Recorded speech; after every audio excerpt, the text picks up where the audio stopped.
tarde a todos.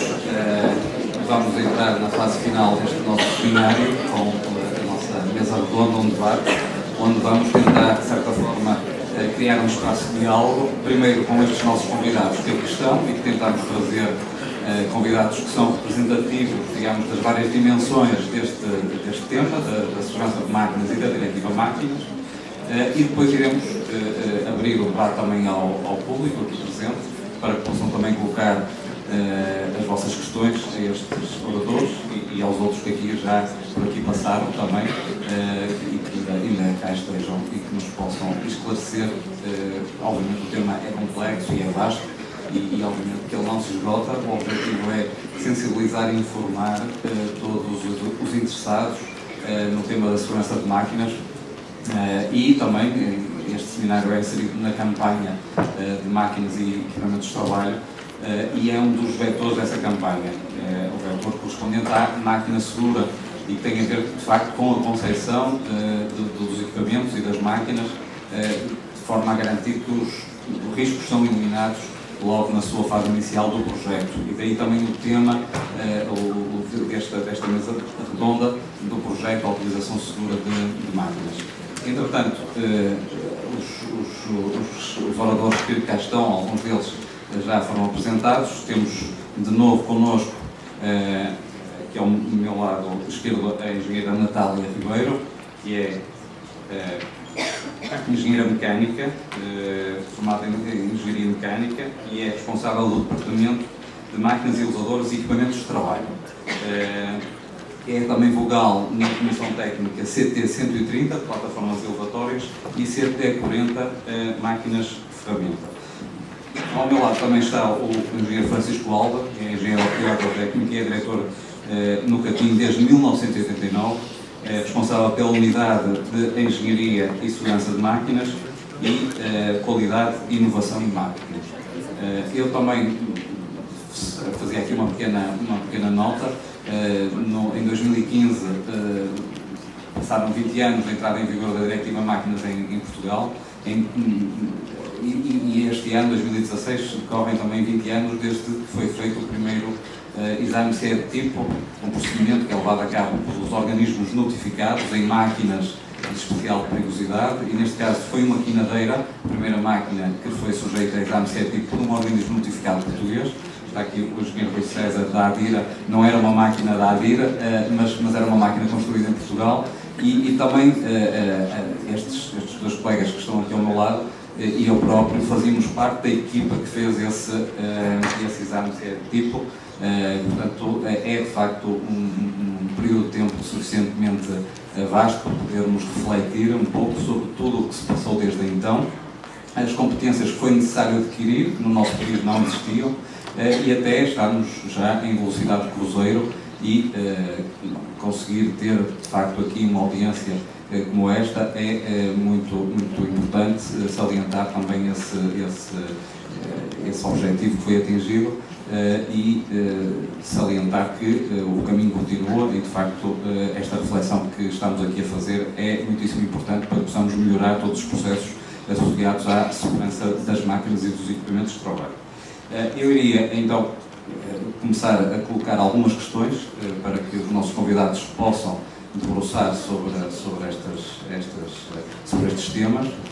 Temos aqui representantes dos utilizadores, dos fabricantes e dos organismos notificados, os dois únicos organismos notificados no nosso país, como há pouco foi referido.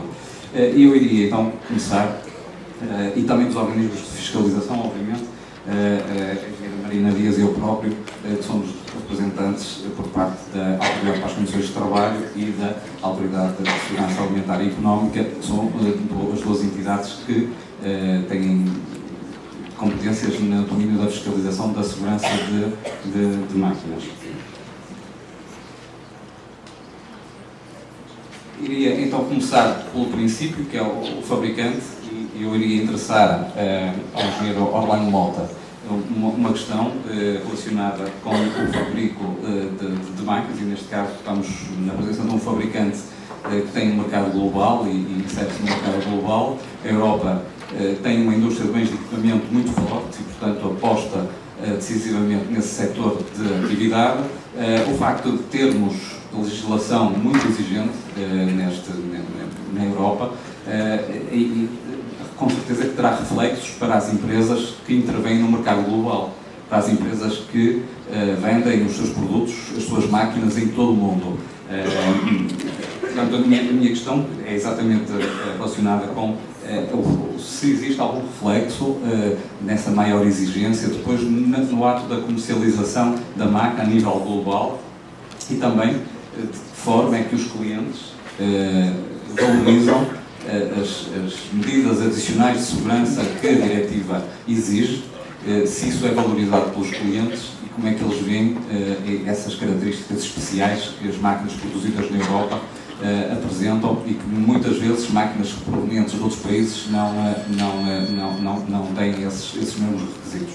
Portanto, eu passaria agora a palavra ao engenheiro Orlando Mota para nos ilustrar um pouco sobre esta matéria.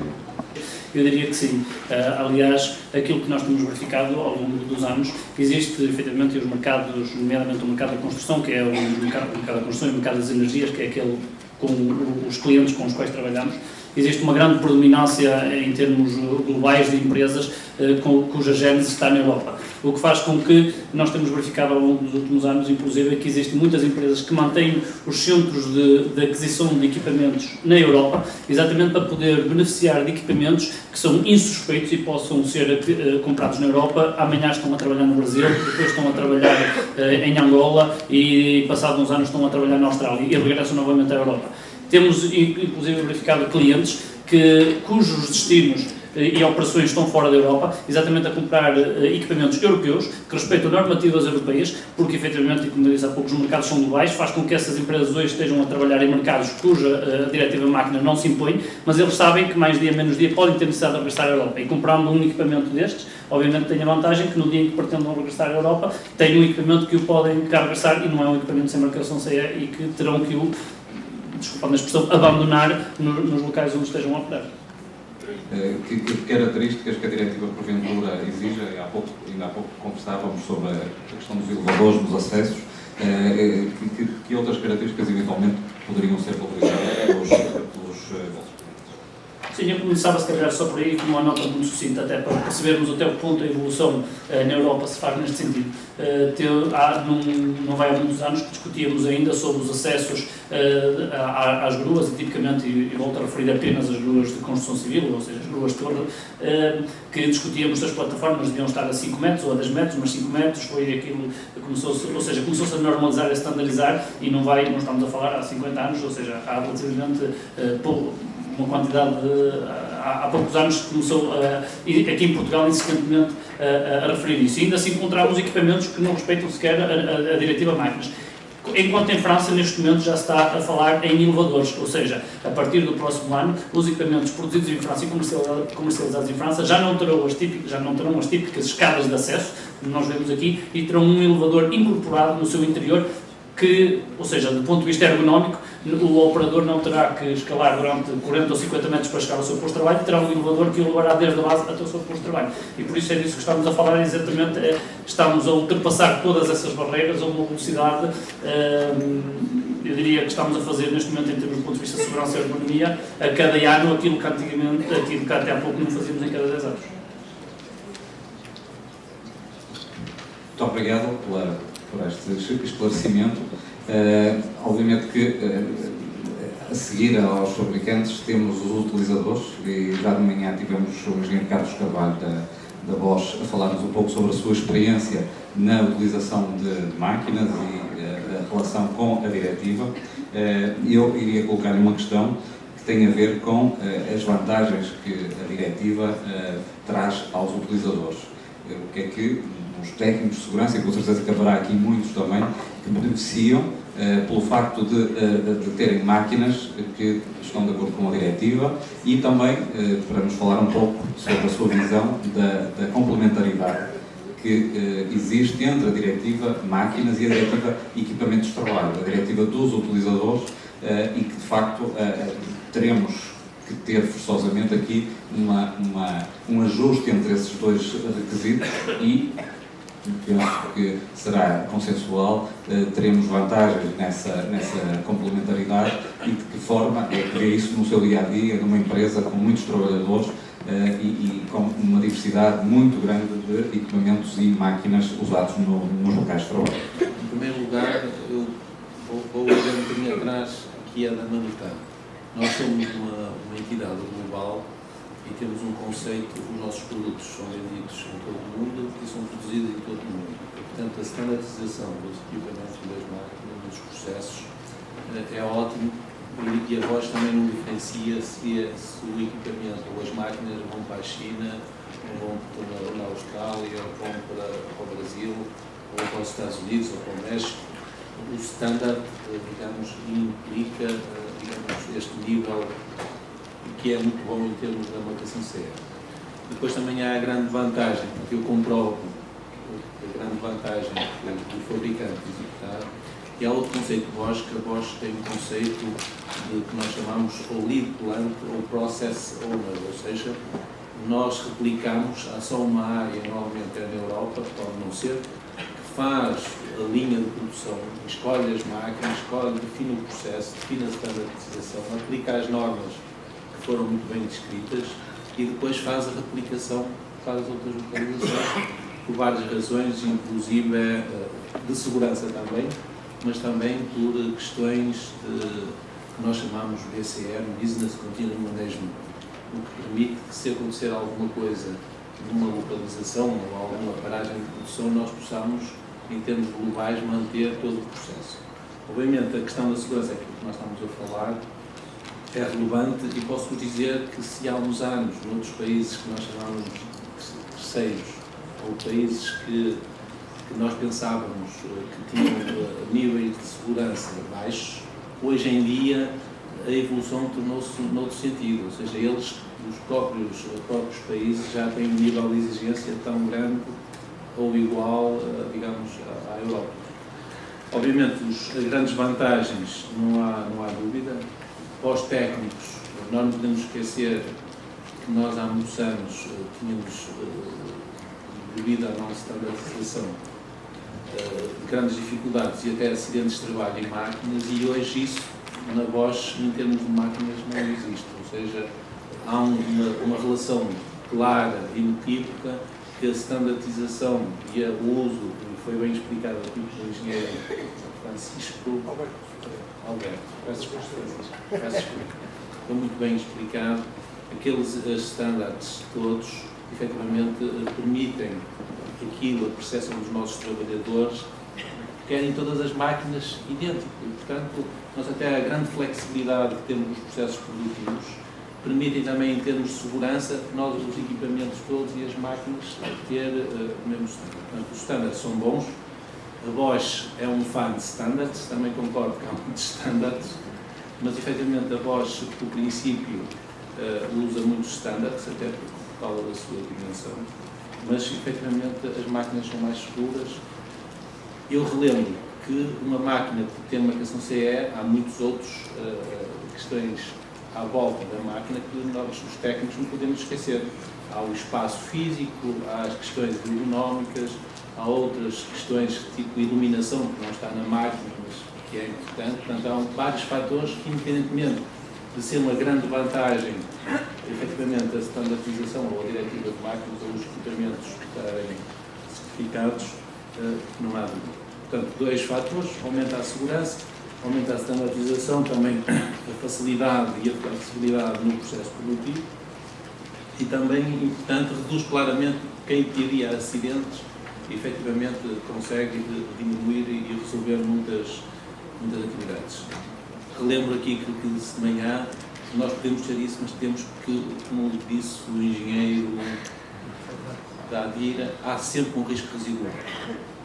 E, portanto, os técnicos, lá por terem máquinas todas certificadas, nós não podemos esquecer sempre esse pormenor que é relevante, porque há sempre esse risco residual e nós temos que formar e continuar a formar os nossos colaboradores e ter uma grande análise. Relativamente à segunda questão, eu concordo, a diretiva de equipamentos, portanto, são complementares e nós devemos focar também muito nessa temática, porque, efetivamente, permite manter este processo todo vivo. Não é só comprar a máquina e está lá, mas manter essa convergência também acho que é importante e concordo plenamente nesse sentido. Veio-me agora à memória, de facto, a apresentação que a doutora Cristina Galdiz fez sobre o Catálogo Nacional de Qualificação, que falavam exatamente das questões da formação dos trabalhadores e da qualificação dos trabalhadores para operar máquina. Eu lembro que nós optamos por incluir o Catálogo Nacional, o tema do catálogo, juntamente com a normalização, porque no fundo a nossa visão é que se trata de uma espécie de normalização dos conteúdos programáticos, das ações de formação e que incluem também os conteúdos relativos a determinados temas que são habilitantes, que têm a ver, por exemplo, com a condução de empilhadores ou com a operação e a condução de tratores, portanto são, digamos, uma fonte que nos permite referenciar os principais conteúdos que os trabalhadores que operam com esses equipamentos devem contactar para que possam exercer a sua atividade em segurança. E aproveitava também o facto da Bosch ter inúmeros trabalhadores e estou-me a lembrar, por exemplo, de que forma é que o catálogo pode ajudar uma empresa a qualificar os seus trabalhadores para operar com determinadas máquinas, por exemplo, para conduzir empilhadores, se existe alguma vantagem pelo facto do catálogo incluir já um modelo de formação que deve ser dada a esses trabalhadores que têm de conduzir equipamentos com riscos específicos. Obviamente que eu concordo. Eu só ia realçar, até também não só, eu vou dar o exemplo do que nós fazemos em Braga. Nós há muitos anos sentimos que era uma área de potenciais ou reais acidentes, e então nós definimos os nossos requisitos próprios, inclusive nós obrigamos para empilhadores ter a carta de condução de viatura e fazemos uma formação com a empresa que nos, eu já também já transmiti, que fazem o renting das viaturas, digamos, dos empilhadores. Eles vêm dar uma formação específica aos nossos, digamos, colaboradores que têm que ter esses dois requisitos de passar nessa formação. Portanto, eu acho que se, em termos globais, for muito idêntico, eu acho ótimo, até porque nós, também, eu já transmiti isso de manhã, há muitas empresas externas, muitas vezes, vêm fazer trabalhos e podem pontualmente trazer empilhadores e nós temos que confiar neles. Portanto, se houver um catálogo, se a formação for idêntica, obviamente, depois pode haver complementarmente na adequação do seu espaço físico, que é importante, que difere até dar às vezes a atividade. Se puder haver isso, eu acho que é uma ótima ideia, não vejo nada em contrário, pelo contrário.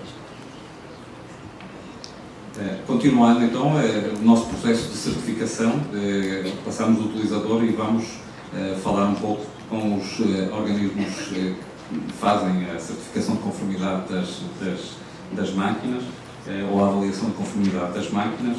E eu dirigia, tanto com a engenheira Natália como o engenheiro Francisco Alda, esta questão e que tem a ver exatamente com o processo de avaliação de conformidade, que tem vindo a sofrer modificações desde a primeira versão da diretiva, e aquele exemplo que eu dei há pouco do primeiro exame de CE-tipo, na altura não havia normas harmonizadas e, portanto, todas as máquinas tinham que ser sujeitas a um exame de CE-tipo, que é um processo complexo, onde se analisa num protótipo da família de máquinas todas as características que a diretiva exige ao equipamento em matéria de segurança. Mas a minha pergunta era, ao fim destes 20 anos, que reflexão fazem sobre este processo? Que conclusões tiram, que vantagens neste novo sistema que temos, mais simples, e que perspectivas veem para o futuro deste processo de avaliação de conformidade que os organismos notificados levam a cabo no âmbito da diretiva? Se calhar começamos pelas senhoras, passar a engenheira Natália. Pois, muito bem. A diretiva máquinas tem estas questões. Ao longo dos 20 anos continuamos a ter uma relateia cheia e continuamos com dúvidas e com questões relativamente à aplicabilidade, à integração de segurança e de que forma é que isso condiciona, do ponto de vista da empresa, a utilização, a exploração de um equipamento. O percurso foi grande. Passaram efetivamente 20 anos, é muito, muito tempo. E na realidade aquilo que esteve na gênese da própria diretiva, e neste caso em particular dos exames CE-tipo, é que não havia um conjunto, um suporte normativo harmonizado que desse, muitas das vezes, ao fabricante as ferramentas necessárias para fazer a autoavaliação dos equipamentos que dispunha, dos equipamentos que estavam listados no Nexcode. Muito embora a diretiva seja aplicável a tudo que é máquinas, à data da sua entrada em vigor, o enfoque foi dado muito mais para as máquinas no Anexo 4, que eram máquinas muito mais complexas, muito mais perigosas, e que obrigou, na realidade, a que esses fabricantes tivessem que estar na dianteira de tudo que eram requisitos e ajustarem-se àquilo que seria necessário em termos de intervenção dos equipamentos. E obrigou também os organismos notificados a estudarem e a evoluírem nesse contexto. Na realidade, aquilo que se fazia há 20 anos atrás era sobretudo o exame CE-tipo, um exemplar daquilo que era, digamos, o equipamento fabricado pela série do fabricante. Atualmente, e face a um conjunto de alterações que a diretiva foi surgindo, nós temos 3 cenários. Temos o cenário do processo de controle interno de fabrico, onde, existindo uma norma harmonizada, o fabricante pode colocar a marcação CE sem ter que recorrer ao organismo notificado. Temos o exame CE-tipo, onde, mesmo havendo essa norma harmonizada, o fabricante pode recorrer ao organismo notificado para avaliar um tipo da máquina em questão, e temos um processo de avaliação de garantia de qualidade total.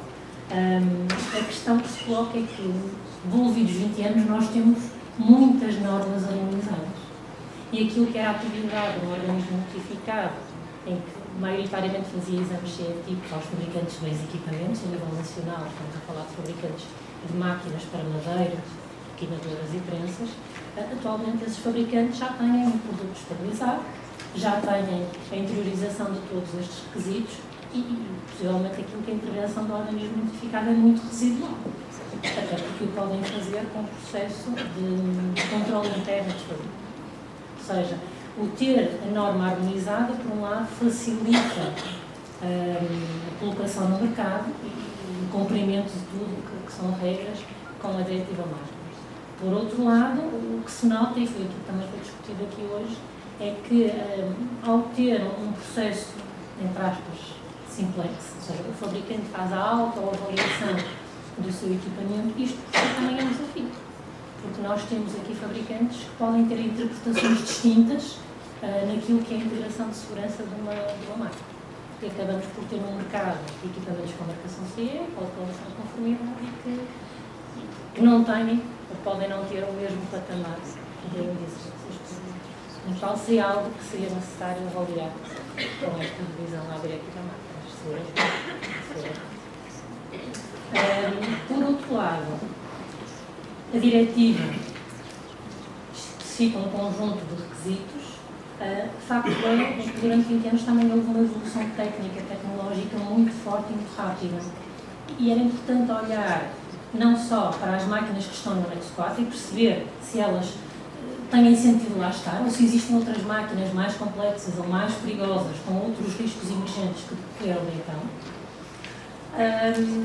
e tentar, de alguma forma, ao fazer essa avaliação, ditar também novos requisitos para esses riscos novos que foram surgidos. Cada vez mais nós temos equipamentos que funcionam com sistemas eletrónicos, cada vez mais temos sistemas automatizados e temos também todo um conjunto de riscos e questões ligadas à fiabilidade dos sistemas que nem sempre são diretos e funcionais.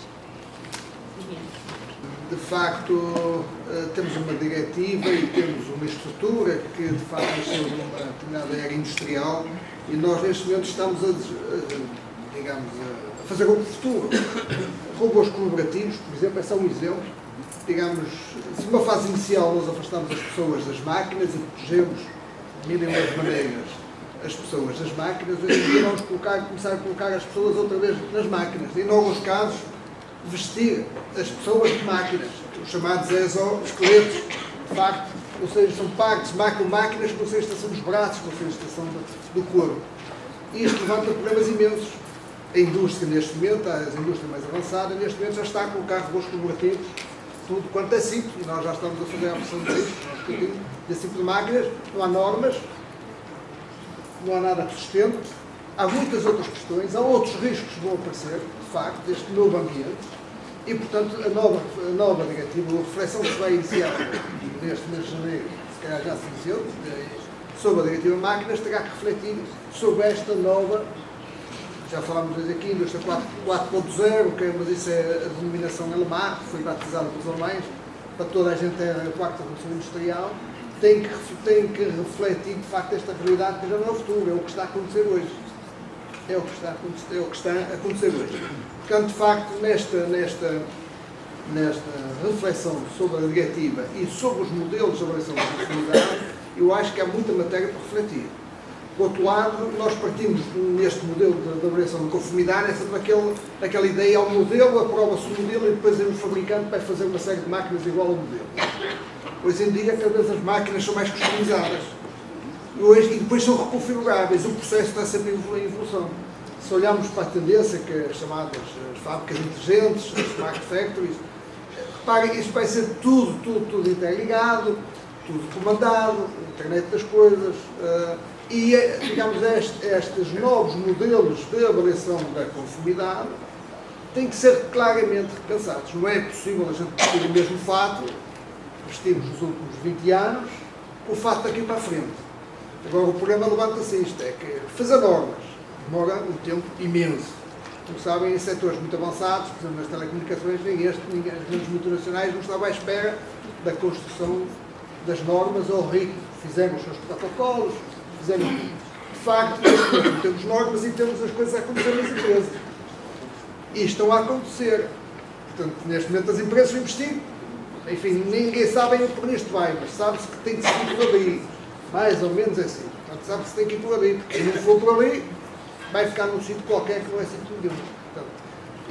Portanto, temos que andar muito rápidos, de facto, para tentar fazer isso. Portanto, quando olhamos para o tema já avançou de maneira muito grande. De facto, basicamente, sobre as questões do processo, para além do obviamente das questões que a Engenharia Natália referiu, de facto, isto tem que ser repensado, o papel dos organismos notificados, também, de facto. Portanto, são centros de saber, investem imenso na aquisição de conhecimento, na participação de comissões técnicas da organização, já vamos falar disso. Portanto, mas se calhar sobre esse assunto eu ficava por aqui. Eu não devia dizer que é no fim da linha que se faz o controle de qualidade, mas aqui no fim da linha vamos ter com certeza que controlar também a aplicação da diretiva. Se o mundo fosse perfeito não haveria necessidade, as máquinas eram seguras, eram bem utilizadas em segurança e não havia necessidade de controle nem na comercialização, nem nos locais de trabalho. Mas, infelizmente, as coisas não se passam. Nós temos hoje aqui connosco muitos colegas inspectores de trabalho que no seu dia-a-dia acabam por contactar com equipamentos que apresentam riscos que provocam acidentes graves, acidentes mortais. Ainda hoje temos a ocasião de tocar impressões sobre isso. E, portanto, isso demonstra que, na verdade, a realidade não é perfeita e, portanto, há necessidade de um controlo. Esse controlo já se vai fazendo desde a concepção, no fabricante, depois no utilizador e depois também pelos organismos de inspeção, os organismos de fiscalização, nos locais de trabalho e na comercialização. Obviamente que esse processo também não é fácil, é um processo técnico, complexo. Alguns dos colegas inspectores que aqui estão foram relatando algumas das suas dificuldades relacionadas, por exemplo, com o acesso às normas. E estão aqui também representantes do IPQ, eu desde já também levantava a questão porque, de facto, nós temos alguma dificuldade com acesso às normas e um canal aberto de comunicação a esse nível seria interessante, dado que hoje em dia os fabricantes usam normas na concepção das suas máquinas e é importante que os nossos inspectores tenham acesso a essas normas para perceber quais são as medidas que devem estar na máquina para poder identificar eventuais desvios àquilo que é a utilização menos segura de equipamentos que até integram condições de segurança no seu fabrico. Essa é uma das questões que sentimos no dia-a-dia. Muitas vezes também alguma dificuldade no acesso à informação, porque muitos dos equipamentos são produzidos no estrangeiro e, portanto, temos que nos relacionar com organismos congêneres no estrangeiro e eu agora passaria também a palavra à engenheira Marina Dias, até porque há pouco falávamos de um sistema de troca de informação que existe, o ICE-SMS, que é essencial para os as entidades que procedem ao controle e à vigilância de mercado, e que nos falasse um bocadinho também da experiência da ASAI no controle, no seu dia-a-dia e das dificuldades que os inspectores sentem também e dos resultados que têm obtido no âmbito do controle da aplicação da Diretiva Máquinas. Bem, quer que eu comece pela diretiva ou pelos sistemas?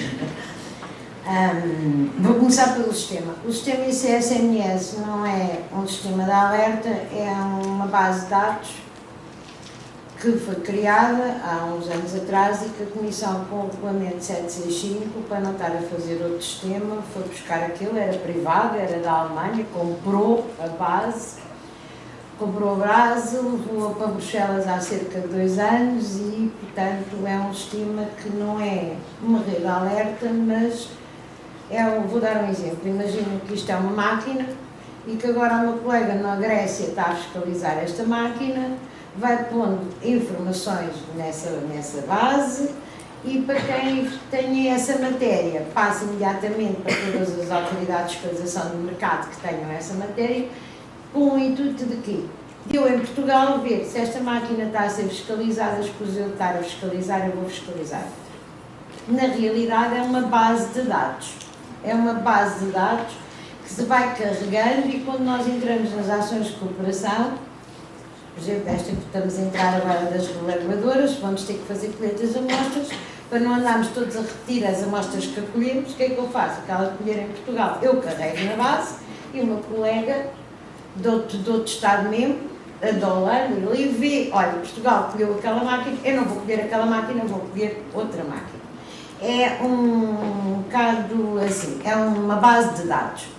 Quando nós temos um trabalho final, em que realmente a máquina constitui um risco grave, o sistema tem um botãozinho e a gente passa, carrega, é mesmo, chama-se mesmo botão em língua portuguesa, e carrega e passa imediatamente para uma rede de alerta e assim é o sistema RAPEX. Até lá, se eu consigo fazer todo o processo que eu consiga dentro do mercado nacional, pois eu não consigo rastrear mais a nível de Portugal, passo a quem de direito. E eles passam também para cá. Vou-vos dizer que na parte das máquinas não temos recebido informação qualquer sobre isso de alguém do congénero nosso a passar para Portugal e investigar. Já tivemos noutros casos, mas a Diretiva Máquinas até ao momento ninguém nos passou qualquer tipo de informação, por isso é porque não temos cá localizado o operador económico mais importante ao longo do circuito comercial para isso. Em relação à fiscalização, com esta diretiva e em relação à anterior, nós tivemos que mudar um bocado a nossa forma de fiscalizar. A metodologia operacional mudou, mas mudou essencialmente, não pela Diretiva Máquinas, mas se lembrarem de quando é que a nova Diretiva Máquinas entrou em aplicação, não é em vigor ela entrou logo, em aplicação, vão ver que calhou no dia 29 de dezembro, ou 28 de dezembro de 2009. Só que o Regulamento 765 entrou em aplicação no dia 1 de janeiro de 2010. Portanto, houve ali um período, foram cerca de 2 ou 3 dias. E assim, obrigou-nos a mudar muito a nossa metodologia operacional. Mesmo muito.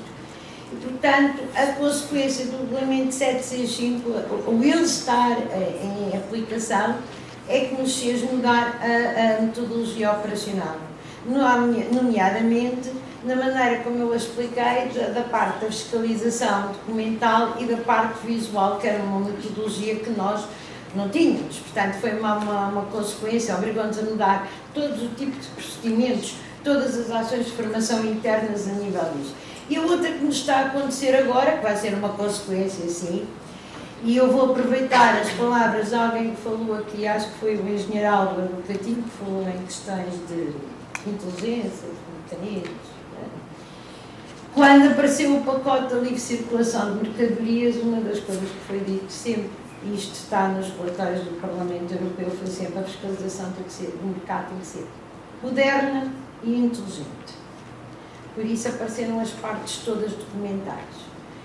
A consequência disto é que há cerca de 2 anos atrás a Comissão disse que temos que dar mais um passo à frente para as autoridades de fiscalização do mercado, que é passar a ter uns dispositivos, que ainda não está implementado, eletrónicos, para que a gente consiga fiscalizar, isto é, para realmente, em vez de estarmos a pedir tanto papel, tanto isso, olhar para a placa de características, por exemplo, da máquina, ou para qualquer informação que esteja numa casa e haver um dispositivo eletrónico que faça uma leitura imediata e que vá remeta para o fabricante. Isto foi uma proposta da Comissão, do Parlamento, não sei quais são as consequências. Posso-vos dizer que Portugal apoiou, a que nós apoiámos, através da DGAI, realmente seria muito útil para nós, porque deixávamos de estar emendados papel. Portanto, a diretiva em si e a questão que os colegas levantaram todos do exame CETIP e daquilo que estava no anexo 4, que era uma coisa que nós, quando fiscalizávamos, íamos direitinhos ao que estava no anexo 4. Hoje em dia é um bocado indiferente para a fiscalização, uma vez que é possível saltar o passo do organismo notificado. Não sei, eu vou dizer isto sinceramente, não sei qual vai ser o futuro da diretiva máquinas, até ao momento não sei se vai acontecer como noutras diretivas, como aconteceu na baixa tensão, a eliminação dos organismos notificados, que desapareceram completamente. Não me parece, porque na compatibilidade eletromagnética mantém-se, e como há uma grande ligação daquilo que também foi dito pelo colega, cada vez mais são elétricos e eletrónicos, não é? Cada vez são mais em robôs, portanto há de haver a figura. Sem dúvida que isso para nós, o nosso mercado de fiscalização, pronto, não vamos à questão da parte mais considerada máquina perigosa, porque aqueles requisitos legais estavam todos na anterior e deixaram de estar. Portanto, o mercado ficou muito mais aberto. Não sei se consideraram que as máquinas estavam cada vez mais seguras, ou se calhar é aquilo que foi dito também pela engenheira Natal e pelas coisas. Não houve um acompanhamento tecnológico, se calhar existem outro tipo de máquinas no mercado que não estão ainda devidamente estudadas em termos das tais normas harmonizadas e que deixam ao critério de qualquer fabricante fazer aquilo que bem entender de avaliação, mesmo que não seja o suficiente, mas que não há requisito legal. Acho que respondi. Por último, a todos vós que cá estão, são a razão de ser deste seminário, e quero-vos desde já convidar ao seminário de encerramento da campanha, que vai ter lugar no dia 14 de abril no Porto, e espero que nos tornemos a rever aí. Um bom regresso em segurança. Até à próxima.